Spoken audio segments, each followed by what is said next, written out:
Paris gate friends, இது ஒரு டைக்கின் inverter ஏசியோட board. இதுதான் இன்வெர்டர் ஏசி போர்டோட ராஜா. இதனால் இது ராஜான்னு சொல்கிறேன்னு லாஸ்ட்டில் சொல்கிறேன். இது ஒரு மலேசியன் மேக் மிஷின். இது 2 டன் மிஷின். இந்த போர்டு வந்து ரொம்ப ரேர் கம்ப்ளைண்ட்டு. இந்த போர்டோட ப்ரைஸ் வந்து ரொம்ப ஹையாக தான் இருக்கும். இந்த போர்டு, இது ஒரு போர்டு, இதுக்கு அடியில் ஒரு ஐபிஎம் போர்டு இருக்குது. மொத்தம் 3 போர்டு சேர்த்து தான் அந்த போர்டு செட்டாக வரும். தனித்தனியாக கூட போர்டு மாற்றிக்கலாம். இந்த போர்டு செட்டாக இது மாற்றுறதுக்கு 24,000 ரூபா பக்கத்தில் பில் வரும். ஆனால் 24,000 ஆனாலும் மக்கள் இதை வந்து வாங்கி மாற்றுவாங்க. ஏன்னா இந்த மிஷினோட கூலிங் பெர்ஃபார்மன்ஸ் வேறு எதுலேயுமே கிடைக்கிறது ரேரு. இந்த மிஷின் வச்சுருக்கவங்க டக்குன்னு விற்கவே மாட்டாங்க. இந்த மிஷினும் டக்குன்னு அவங்கள விட்டு போகாது. ஏன்னா கம்ப்ளைண்ட் ரொம்ப குறவு. சரி, இது எதனால இது ராஜான்னு சொல்கிறேன்னா, இது வந்து ஒரு 2 டன் மிஷின். இது 2 டன் மிஷினோட போர்டு.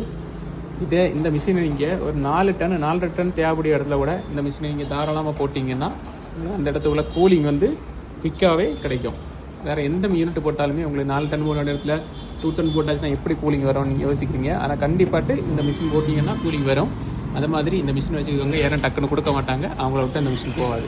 Okay, thank you.